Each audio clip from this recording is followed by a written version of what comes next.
حضرت اب شبہ کا ازالہ بڑا ریئل ہے اور مطلب آج کل کی دنیا میں بہت کامن ہے اور صحیح ہے بالکل.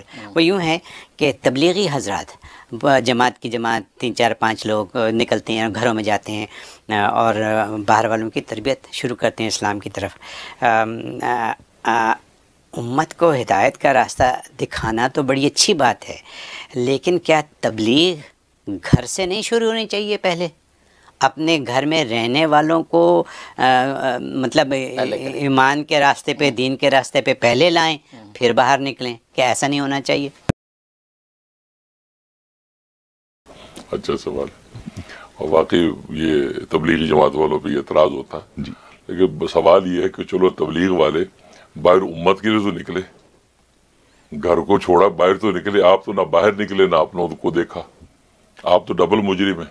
ڈبل مجرم کو آدھے مجرم پر تو بولنے کا حق ہی نہیں ہے. صحیح ٹھیک ہے نا. پہلی بات تو یہ کہ آپ نے کیا تیر مارا، آپ نے سوائے اس کے اعتراض و تنقید بنائی کہ جو امت کی اصلاح کے لیے نکل گئے ہیں. تو امت کی اصلاح کے لیے تو نکل گئے ہیں، کچھ تو حصہ ادا کیا انہوں نے.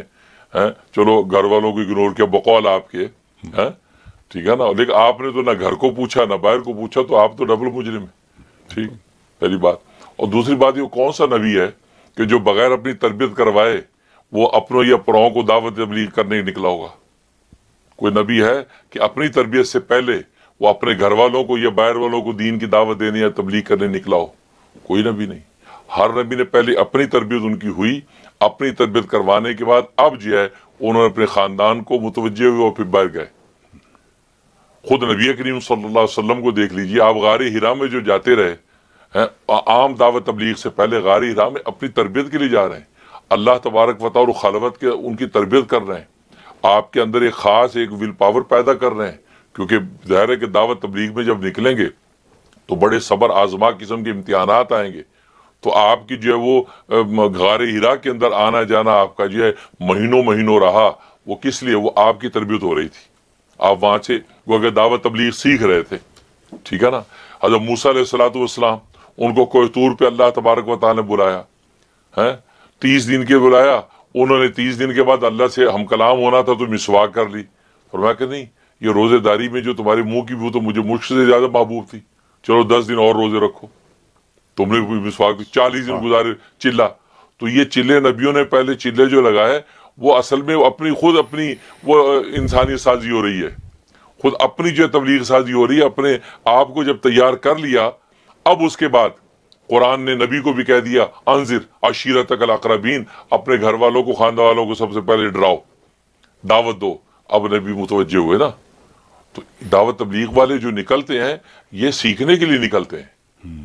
جیسے نبی اپنے گھر سے نکلے غار حرا کی طرف، حضرت موسیٰ علیہ السلام اپنے مقام سے نکلے کوہ طور کی طرف، تو نکلے کس لیے؟ وہ دعوت دینے نہیں، سیکھنے نکلے ہیں. اللہ ان کی تربیت کر رہا ہے. ایسے دعوت تبلیغ والے جو چلے میں نکل رہے ہیں، 4 مہینے میں نکل ہی اپنے آپ کو سیکھنے کے لیے نکل رہے ہیں. جب یہ سیکھ لیتے ہیں سارے اسرار رموز دعوت تبلیغ کے، اور جو صبر آزما امتحانات آنے ہیں اس کے حوالے سے ان کے اندر ول پاور پیدا ہو جاتی ہے، تو پھر کون سا تبلیغ ہے جو گھر کے اندر آ کے گھر میں دعوت نہیں دیتا، بیوی کو با پردہ نہیں کرتا، بہن بھائیوں کو دعوت تبلیغ نہیں کرتا، اور گھر میں جو فضائل اعمال کی تعلیم عشاء کے بعد نہیں کرتا؟ کون سا تبلیغی ہے؟ سب کرتے ہیں. اس کا مطلب یہ ہے کہ یہ دعوت کے لیے جو نکل رہے ہیں یہ اصل میں امت کو جو جا کے پیغام دے رہے ہیں اصل میں اپنا سبق دہراتے ہیں. یہ بزرگ فرماتے ہیں یہ اپنا سبق دہراتے ہیں.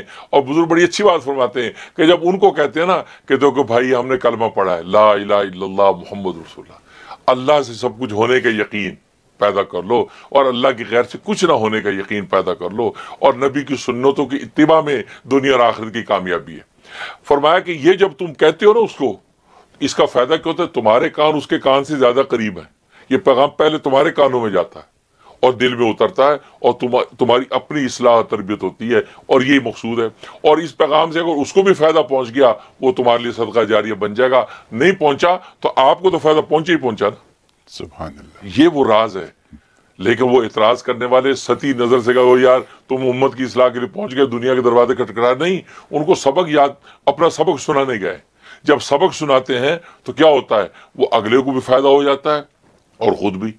اب ایک حافظ قرآن جب بچے شاگرد کا جب سنتا ہے قرآن، اب شاگرد اس کو قرآن سنا رہا ہے، تبارک الذی کی سورت سنا رہا ہے مثلا، تو بچہ جو ہے نا وہ تو اپنا سبق سنا رہا ہے، لیکن استاد کو اور پختہ ہوتا جاتا ہے کہ اگر پہلے سے حافظ اس کو اور پختہ ہوتا جاتا ہے. تو یہ تبلیغی بھائی بیچارے دروازے کھٹکھٹاتے ہیں، یہ سبق سنا، اور یہی وجہ ہے یہ غیر مسلموں کے دروازے پہ نہیں آتے، مسلمانوں کے ہاں جاتے ہیں، مسلمانوں کے دروازے کھٹکھٹاتے ہیں، کیونکہ غیر مسلموں کو نہیں، یہ تو سبق چونکہ سنانا ہے تو اپنے کو سنانا ہے نا، لہذا اپنوں کے پاس جاتے ہیں. جس کی نظیر جو خود قرآن کریم میں سورۃ والعصر میں ہے الا الذین آمنوا وعملوا الصالحات، یعنی والعصر قسم ہے زمانے کی، ان الانسان لفی خسر، بے شک انسان جو خسارے و نقصان میں پڑا ہوا ہے. الا الذین آمنوا، مگر وہ لوگ جو ایمان لائے، پہلا وصف، وعملوا الصالحات، عمل صالح کیا، دوسرا وصف، وتواصوا بالحق، حق کی یہ وصیت کی، تیسرا وصف، وتواصوا بالصبر، اور صبر کی تلقین کی.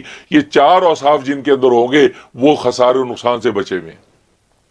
اب یہاں پر دیکھو وتواصوا بالحق وتواصوا بالصبر، یہ ایمان والوں کو دعوت تبلیغ ہو رہی ہے، قرآن کہہ رہا ہے. تو معلوم ہے کہ اپنوں کو دعوت تبلیغ کر رہے ہیں یہ چار اوصاف. غیر مسلم کی دعوت کا تو نمبر بعد میں ہے. لہٰذا اس لیے دعوت تبلیغ میں آپ نے دیکھو کہ غیر مسلموں کو دعوت اسلام نہیں دیتے بلکہ اپنوں کو دعوت حق دیتے ہیں. اس کا مطلب اپنا سبق دہراتے ہیں، ان کا بھولا وہ ان کو یاد کرا دیتے ہیں اگر ان کو یاد نہیں ہے، اور اپنا دہرا لیتے ہیں. تو یہ سیکھنے سکھانے کا عمل ہے. لہذا اگر دعوت تبلیغ میں آپ نکلیں تو آپ کو پتہ چلے گا کہ یار واقعی ایسے لوگ آتے ہیں جن کو خبر ہی کچھ نہیں کہ سنت کیا ہوتی ہے، خبر ہی کچھ نہیں کہ سجدہ رکوع کیسے کرنا ہے.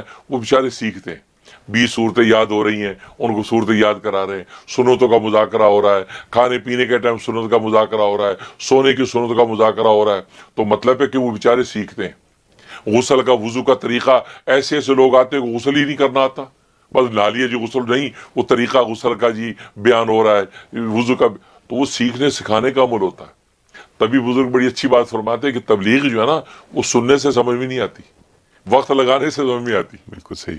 فرمایا کہ اگر ہم آم جو ہے نا آم کی مٹھاس کی جو خوبصورتی اس کی دلکشی آپ کو بیان کریں، گھنٹوں تقریر کریں، آپ کو سمجھ نہیں آئے گی. فرمایا ایک پھاڑی کاٹ کے منہ پہ رکھو، آپ کو مٹھاس سمجھ میں آ جائے گی. بالکل صحیح ہے. تو بس یہ کہ دعوت تبلیغ پہ اعتراض کرنے والوں سے درخواست یہ، بس سہ روزے کے لیے نکل جائیں، 3 دن دے دیں، اللہ کے راستے میں نکل جائیں، تو پھر دیکھیں کہ ان کو تبلیغ سمجھ میں آئی کہ نہیں. سب سمجھ میں آ جائے گا. یہ تو سیکھنے سکھانے کا عمل ہے بھائی. جب سیکھا کر لیتے ہیں، خود کسی جگہ کھڑ سٹینڈ کر لیتے ہیں، تو پھر گھر میں بیوی کو کہتے بھلی مانت پردہ کر لے، بھائی کو تو بھائی آپ اگلی دفعہ سہ روزے میرے ساتھ چلیں بھائی. کیوں آئی؟ تو وہ بالکل اہم سنت کے مطابق معاملہ چل رہا ہے. پہلے اپنی تربیت کروائی، جیسے گھر سے نکل کے نبیوں نے تربیت کروائی، ایسے یہ گھر سے نکل کے اپنی تربیت کرواتے ہیں، پھر واپس گھروں میں آ کے اپنے گھر والوں کو دعوت دیتے ہیں. اور یہ وجہ پہ گھروں کے اندر انقلاب آتا ہے. گھر کے اندر 1 بھائی 2 بھائی 3 بھائی ماں باپ دعوت تبلیغ میں لگنا شروع ہو جاتے ہیں. تو اس لیے ایسا کوئی تبلیغ نہیں ملے گا کہ جو 4 مہینے چیلے لگاتا رہا اور تبلیغ سیکھ بھی لی اور گھر میں دعوت نہ دے. سب دعوت دیتے ہیں. اس لیے یہ سوال اس کا جو ہے وہ مغالطے پر مبنی ہے، غلط فہمی پر مبنی ہے، یا یہ کہ عداوت اور تعصب ہے کہ یا تبلیغ والے بار لوگوں کو دعوت دیتے تھے وہ فکر نہیں کرتے. اگر اتنا بھی ہے تو میں کہتا ہوں چلو 50% تو صحیح جا رہے ہیں، آپ تو کچھ بھی نہیں ہے. درست. اس لیے آپ قدر کریں. بالکل صحیح سر. حضرت آپ نے بالکل صحیح ترجمانی کی، بالکل صحیح. اور and I totally in agreement. ماشاء اللہ، بہت خوب.